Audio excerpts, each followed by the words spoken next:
Assalamualaikum warahmatullahi wabarakatuh. Berjumpa kembali bersama saya Muhammad Yakaruli dalam program Roket Obrolan Podcast Yesters. Nah, di siang hari ini kita masuk ke episode 17. Temanya ini Doksus. Nah, kebetulan untuk Yesters sendiri kita bersama kedatangan Dr. Susiana Dewi. Oke, nah kita sapa yuk. Halo, selamat siang Dok. Selamat siang Mas Jeki. Selamat siang teman-teman semuanya. Oke, baik Dok. Saya mau tanya Dok, mulai bergabung di PT Asuransi Life kapan Dok? Terima kasih sebelumnya Mas Jeki sudah Dok. diperkenankan untuk berpartisipasi di acara ini. Oke. Berbahagia sekali dan kehormatan buat saya untuk dapat berbagi di teman-teman di YKP.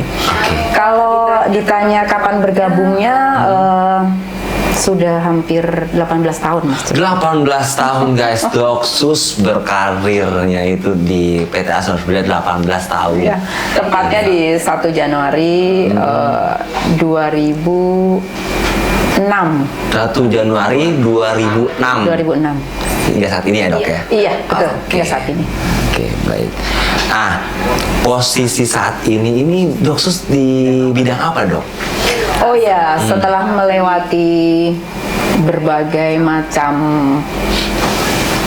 perpindahan, posisi saat ini saya ada di divisi product management. Product management. Di mana di situ ada bidang saya yaitu mengenai underwriting, kepesertaan, dan untuk CPA untuk layanan khusus customer. CPA. Iya. Oke Dok, saya mau nanya, kenapa dipanggil Doksus? Gitu ya Mas Jeki ya? Iya. Mas Jeki lebih nyaman manggil Bu Susi, Dokter Susi, atau kakak? Nggak mungkin dong. Ya. Nanti kita kayak di supermarket ya bilang kakak ya. Ya, kenapa dipanggil Doksus? Jadi begini Mas Jeki, sebetulnya ada kebiasaan di rumah sakit itu kalau manggil sesama sejawat itu adalah nama panggilan depannya. Kan gitu ya. Saya misalnya contoh di Brilife itu kan selain saya juga ada sejawat saya namanya Dokter Cipto kan. Panggilnya adalah Dok Cip kan gitu ya. Di situ ada Dokter Almira, mungkin kenal Mas Jeki. Panggilnya Dok Al, ada Yohana, Dokyo, ada Dokter Sopi, panggilnya Dok Sopnya lebih ke arah biar nyaman saja, pendek kan namanya. Nah, singkat ya. Karena saya namanya adalah Susi, dipanggilnya adalah Doksus. Meskipun sebetulnya namanya kita di kantor kan paling sering kan kita memanggilnya Pak atau Ibu ya. Iya. Cuma nggak tahu nih kalau profesi dokter kan teman-teman lebih nyaman pakai dokter ya kan seperti itu ya. Friendly kali Dok ya. Friendly, betul. Sehingga ya sudah awalnya adalah sesama sejawat saja kami memanggil kan. Mungkin akhirnya teman-teman terbawa gitu kan, teman-teman internal di Brilife terbawa kan gitu kan. Nah, ini nggak hanya internal aja sih Dok. Ini awalnya betul. Saat Doksus sosialisasi pun taunya Doksus. Betul. Nah itu. Akhirnya kan di saat kita meeting, di saat kita berinteraksi gitu ya, kita kan memanggilnya seperti itu. Ya, akhirnya ya tadi jadi semuanya teman-teman yang baik di internal ataupun relasi kita yang ada di luar Brilife juga ikut memanggil Doksus. Tapi buat saya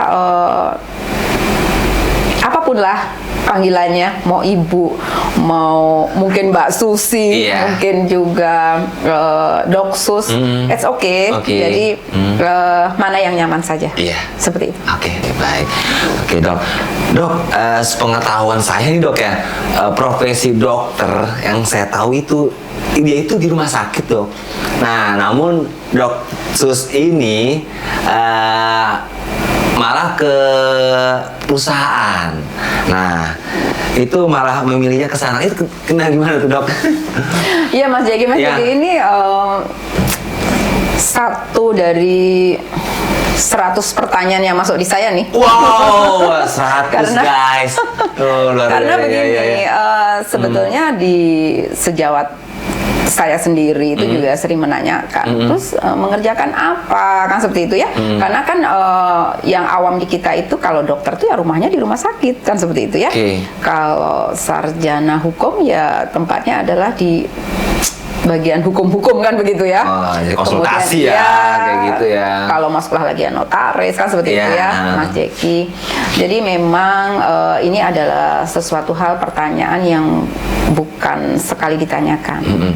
Jadi begini Mas Jeki, ternyata di perusahaan asuransi itu, apalagi asuransi yang memang ada hubungannya dengan kesehatan, yang mempunyai manfaat atau menjual produk kesehatan, kemudian yang mempunyai produk asuransi jiwa, itu ternyata memang tidak bisa lepas kaitannya dengan dokter, profesi dokter, kan begitu ya. Jadi instansi perusahaan tuh butuh dokter juga, betul. Dok ya. Nah, ini yang kurang banyak terinfo, bahkan di sejawat kami sendiri, kan begitu ya. Karena memang sangat jarang sekali dokter-dokter yang masuk ke dalam dunia perasuransian. Nah, alhamdulillah saya diberikan kesempatan untuk itu, untuk berkarir, mencari nafkah di dunia perasuransian.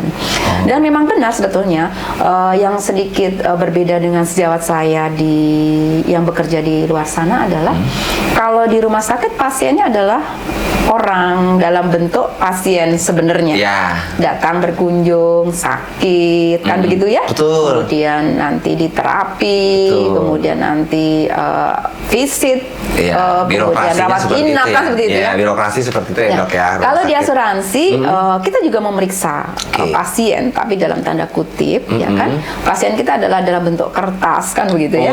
Ya, karena kalau kita bicara mengenai produk asuransi kesehatan, itu pasti nanti akan ada hubungannya dengan proses perawatan di rumah sakit. Cuma kami yang dokter perusahaan ini tidak merawat di rumah sakit, tapi kami nanti yang akan memverifikasi secara pembiayaan, kan begitu.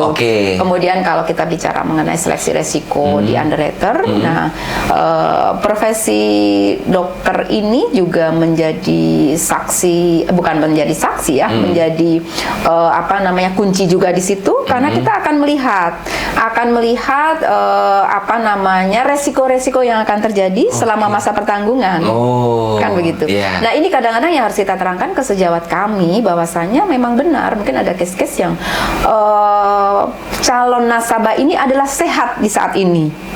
Tapi kalau dokter di asuransi melihatnya dengan kacamata yang lain. Kacamatanya adalah benar.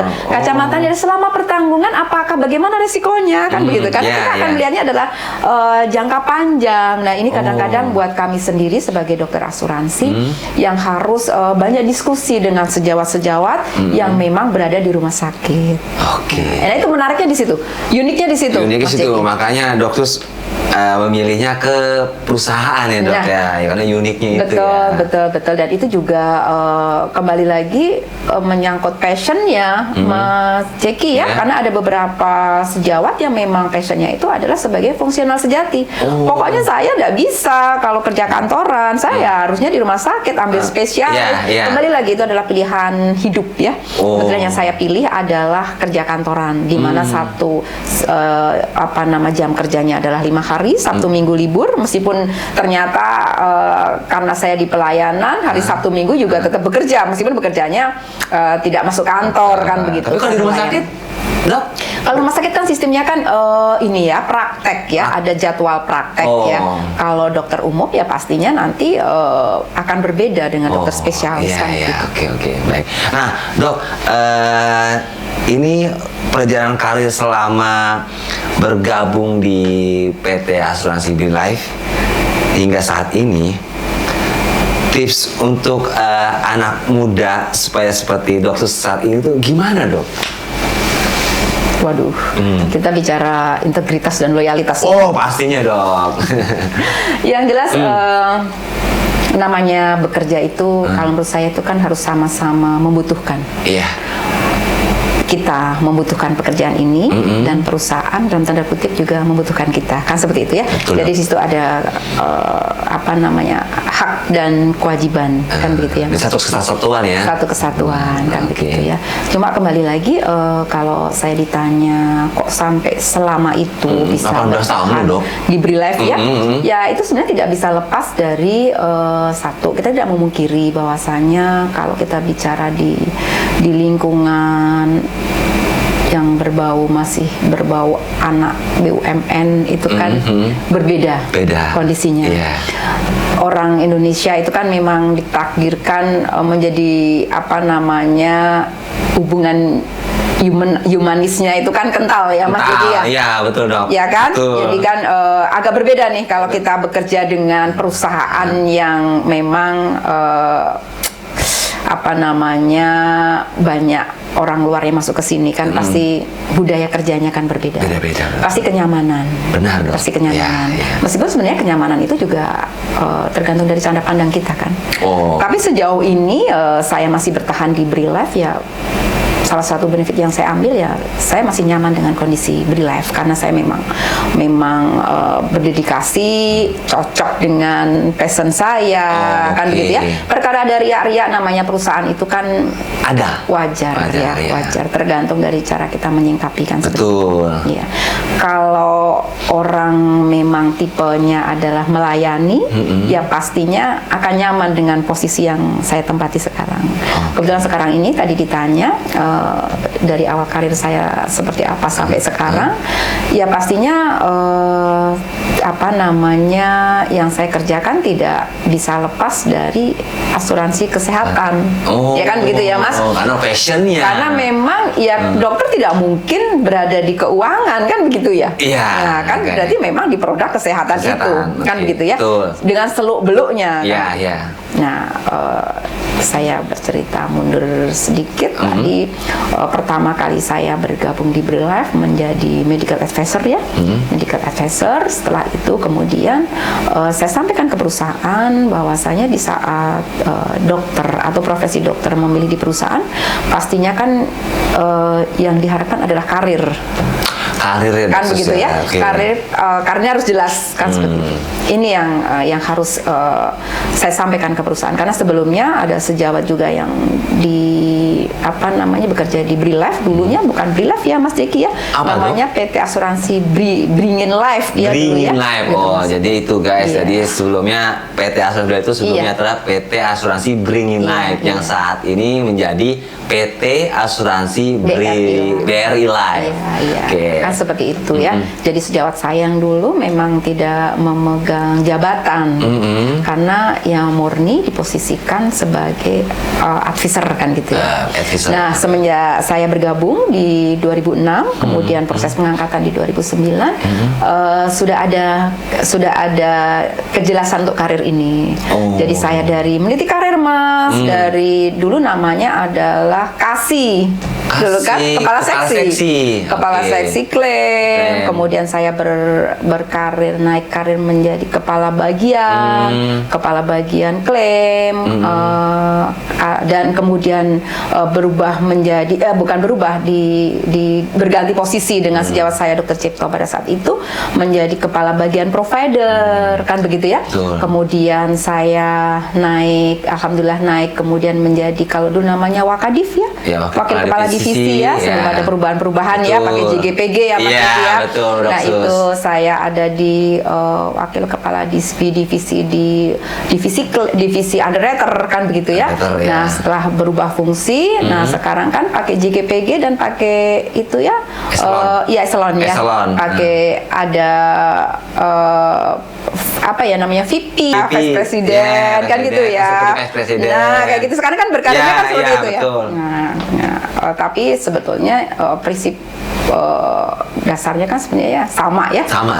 Di situ ada kepala divisi, di situ ada wakil kepala divisi kan. Hanya penamaannya aja. Ya, karena dulu kan tidak ada JGPG ya. Sekarang ada JGPG. Seperti itu. Sekarang saya ada di divisi product management ya. Di situ saya menjadi wakil kepala divisi, atau kalau misalnya mau disampaikan dengan posisi sekarang adalah VP ya. VP untuk di divisi manajemen produk. Manajemen produk. Kan seperti itu.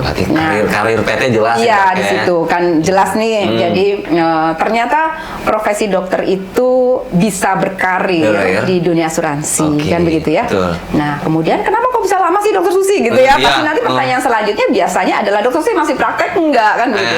Masih praktek apa enggak? Nah, kan Mas Jeki pasti akan ada pertanyaan seperti itu. Mas Jeki pasti akan tergelitik untuk bukan dokter, dokter profesi dokter. Kan ada pasien, selesai dok kan gitu ya. Ya, jadi kembali lagi, ini adalah pilihan hidup ya Mas Jeki ya. Saya masih 3 tahun lalu saya masih praktek Mas Jeki. Jadi 3 tahun lagi bisa praktek. 3 tahun yang lalu saya masih praktek. 3 tahun lalu. Ya, jadi kan kita kan kalau kantoran kan dari Senin sampai Jumat ya. Nah, setelah pulang kantor saya praktek di hari Selasa, Kamis sama Sabtu. Apa dok? Praktek apa dok? Praktek dokter umum, karena saya dokter umum kan. Ya, saya masih praktek. Kemudian ya sama dengan dokter yang lain, saya mengerjakan pasien BPJS kan begitu ya, pasien umum, menerapi kan begitu ya. Nah, tapi setelah 3 tahun ini saya tidak praktek lagi. Capek Mas Jeki. Karena badan juga makin berumur ya. Pengennya Sabtu Minggu itu istirahat. Kan gitu begitu pulang kantor pengennya juga istirahat. Sudahlah kan gitu kan. Karena memang saya pilihannya adalah bekerja di kantor. Ya sudah dari Senin sampai Jumat saya dedikasikan untuk bekerja di kantor. Praktek tidak membuka resmi, tapi kalau misalnya ada yang minta tolong untuk periksa, kemudian untuk menanyakan obat atau hal-hal yang masih berbau dengan fungsional saya sebagai dokter, ya saya akan kerjakan. Tapi memang secara resmi saya tidak membuka praktek. Gitu. Berarti seperti itu guys. Oke. Nah, Doksus benefit apa yang Doksus ambil selama mengelola Prospens BRI ini Doksus? Baik Mas Jeki, nah ini adalah unik nih Mas Jeki kalau kita bicara mengenai Prospen. Secara kebetulan Mas Jeki, saya diminta oleh YKP sebagai pemegang polis untuk Prospen BRI Life itu sebagai PIC-nya. Jadi YKP ini sudah seperti kantor saya yang kedua. Mungkin Mas Jeki udah sering ya lihat saya di sini ya. Sering kali dok. Karena memang YKP ini selain menjadi pemegang polis untuk Prospen BRI Life, juga sebagai pemegang saham kan, yang punya BRI Life loh ini. Makanya nggak main-main, harus menjaga, dapat amanah nih Mas, kan seperti itu. Pesan dari manajemen kami, dari Pak Dirut dan dari Direktur Operasional saya menyampaikan ya YKP itu berkedudukan 2 kan gitu ya, sebagai pemegang polis dan juga sebagai pemegang saham. Jadi harus dijagain bener-bener nih. Ketat ini ya. Dikawal ya. Dikawal terus ya dok. Kemarin ya saya diminta untuk menjadi PIC khusus, sehingga lumayan sering saya berkoordinasi dengan teman-teman di YKP. Dan alhamdulillah hubungan BRI Life dengan YKP luar biasa ya. Dalam mengelola pensiunan BRI ini, saya merasa bahwasanya sinergi antara pemegang polis dengan asuransi ya harusnya seperti begini. Kan begitu ya. Jadi terima kasih banyak untuk YKP yang sudah sedemikian rupa menerima kami, ya kan, menerima kami, kemudian memberi masukan untuk memberikan layanan yang terbaik, kemudian juga membuka ruang dan waktu untuk berdiskusi, melakukan evaluasi. Itu adalah sesuatu hal yang luar biasa buat BRI Life. Nah, tadi kalau Mas Jeki nanya apa sih benefitnya buat Dokter Susi pribadi, kan gitu dok. ya? Betul dok. Selama melayani gini ya, melayani para pensiunan gitu ya, khususnya para pensiunan. Gini Mas Jeki, agak dalam nih ya jawabannya ya. Jadi saya itu punya prinsip seperti ini. Apa tuh? Saya sangat teringat dan sangat termotivasi sekali bahwasanya surga itu mempunyai banyak pintu. Surga itu mempunyai banyak pintu, ya kan? Kan kita pengen masuk surga dong. Meskipun itu adalah rahmat dari Allah ya untuk kita masuk surga ya. Tapi sebagai manusia kan kita memang harus berusaha menjadi yang terbaik ya. Ada salah satunya adalah pintu dengan kita bersedekah. Ada pembaca Quran. kesabaran, kan gitu ya, kesabaran. Dan satu nih Mas yang saya selalu ingat bahwasanya orang tua itu adalah salah satu pintu surga yang terbaik. Kan begitu ya? Betul. Itu yang selalu saya ingat. Nah, saya menganalogikan orang tua itu tidak hanya orang tua kita kandung. Betul. Di situ ada mertua kita juga buat yang sudah menikah. Kemudian juga ada orang tua atasan mungkin. Kemudian juga ada para pensiunan. Nah, ini korelasinya di situ. Para pensiunan itu adalah orang tua kita. Seperti BRILEF itu adalah anak perusahaan BRI ya. BRI sebesar ini pastinya tidak datang tiba-tiba. Pastinya kan pakai proses air mata darah para pinisepuh kan begitu ya. Betul. Para pensiunan yang sudah lebih dulu berjuang untuk perusahaan. Meskipun mengatasnamakan mencari nafkah kan begitu ya, Mas Jeki ya. Tapi bagaimanapun juga perusahaan sebesar ini tidak bim salah bim menjadi perusahaan besar kan gitu ya. Nah, itu adalah orang tua kita. Buat BRILEF, para pensiunan itu adalah orang tua kami. Mungkin sama dengan anak perusahaan ataupun mungkin Mas Jeki yang kita bekerja dalam satu grup besar BRI. Nah, salah satu membalas ya, meskipun tidak bisa akan sempurna dalam proses membalas itu, ya salah satunya adalah melayani. Kan itulah gitu ya? Benefit Doksus yang sangat berharga ya. Betul, dengan dasar melayani itu sehingga semuanya akan keluar dari hati. Kan begitu. Karena kan agak berbeda nih Mas Jeki kalau melayani dengan hati dan tidak kan begitu ya. Kalau dengan hati itu ya pastinya akan lebih terasa buat yang kita layani kan begitu ya. Nah, ini salah satu motivasi saya bahwasanya ya saya bekerja mencari nafkah, mendapatkan banyak hal dari perusahaan BRI Life. BRI Life adalah bagian dari BRI kan begitu ya. Nah, siapa yang harus saya anggap sebagai orang tua? Salah satunya adalah para pensiunan ini kan gitu.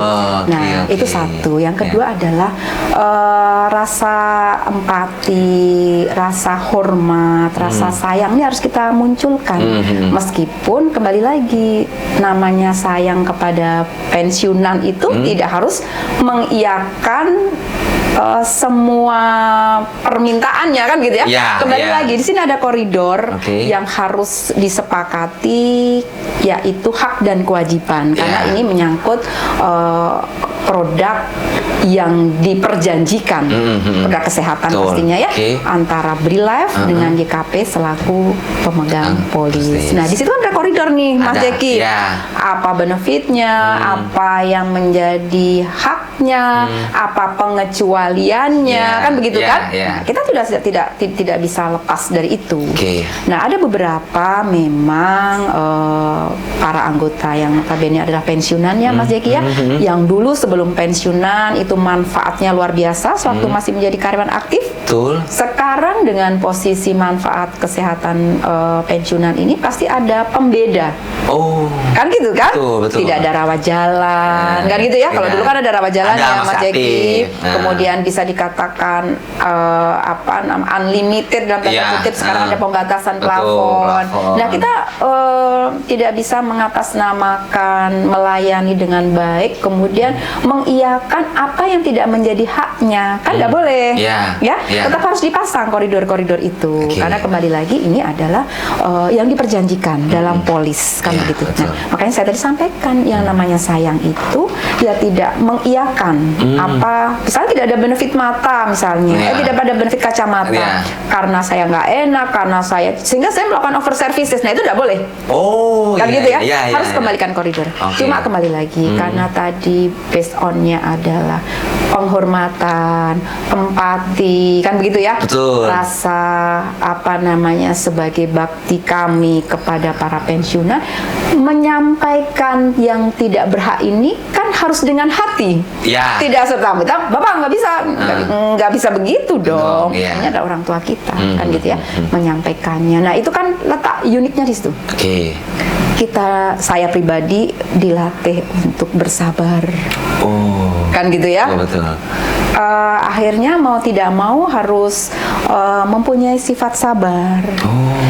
Menerangkan kembali apa yang barusan diterangkan karena belum paham, itu kan juga harus berpikir keras nih Mas Jeki. Iya benar kan gitu ya. Saya menerangkan kepada Mas Jeki, menyampaikan ke Mas Jeki pasti akan berbeda di saat saya menerangkan ke bapak-bapak atau ibu-ibu pensiunan yang usianya sudah 70 tahun.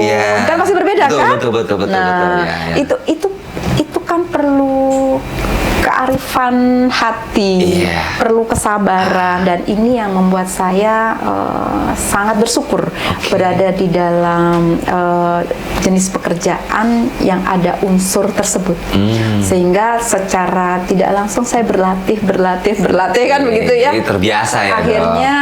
Akhirnya kan secara tanpa saya sadari,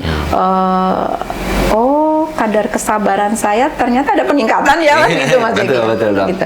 Itu kemudian juga tadi ya bersikap, namanya orang tua ya bagaimana sih Mas ya? Pengen apalagi pas sakit ya kan, pas sakit siapa yang paling dekat untuk melayani beliau? Ya pastinya adalah BRILife mempunyai keterdekatan yang erat. Karena kami melayani di garda depan untuk fasilitas kesehatan. Jadi benefitnya itu pastinya silaturahmi, pastinya itu juga salah satu benefit yang saya tidak bisa pungkiri, karena jadi saya banyak dikenal oleh bapak-bapak dan ibu-ibu pensiunan kan begitu. Itu kan doa. Saya terharu Mas Jeki kalau di saat misalnya kita bukan membantu sebetulnya ya, karena memang sudah tugas kita ya. Kemudian didoakan, merasa terus semoga Dokter Susi begini, Allah ya Allah. Jadi benefit kita pertama. Padahal sebetulnya itu kan kewajiban kita ya Mas Jeki ya. Ada feedbacknya Dok. Betul, saya didoakan. Kemudian ini satu lagi benefitnya dengan adanya sosialisasi rutin. Kan ke daerah-daerah ya Mas Jeki ya. Kita banyak mengenal, ya kan? Istilahnya adalah perjalanan dinas yang mengasihkan kan. Saya tidak mungkin akan pergi ke misalnya kemana ya Mas Jeki yang jauh, yang saya tidak ada saudara, mungkin wisata juga tidak ada, tapi saya harus datang ke sana. Kan sesuatu banget, sesuatu hal yang harus saya syukurin kan. Ini dibiayain kantor, bertemu dengan banyak orang, banyak pribadi yang sepuh-sepuh tadi, masih dianggap itu adalah menolong beliau-beliau. Waduh, Masya Allah, banyak Mas. Oke, baik Dok Sus. Ini untuk rencana ke depan Dok Sus, harapannya tuh seperti apa Dok? Begini Mas Jeki, kita harus menyadari bahwasanya memang sama-sama kita bekerja di kantor gitu ya, tapi kembali lagi melayani itu passion. Ada yang memang passionnya bukan melayani, karena passionnya adalah murni administrasi, kan ada yang begitu ya. Betul. Kan berbeda rasanya. Beda. Ya alhamdulillah saya diberikan satu kesempatan karena saya memang suka melayani, saya mempunyai prinsip seperti tadi. Kemudian jenis pekerjaan saya adalah di situ, sehingga saya sangat nyaman, sangat menyenangi pekerjaan ini.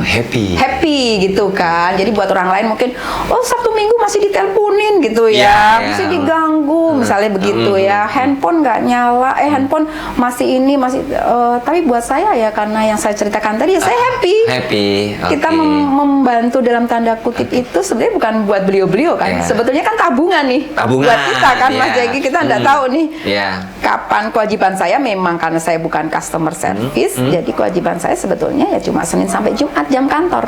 Tapi selebihnya itu ya sebenarnya bonus saja kan.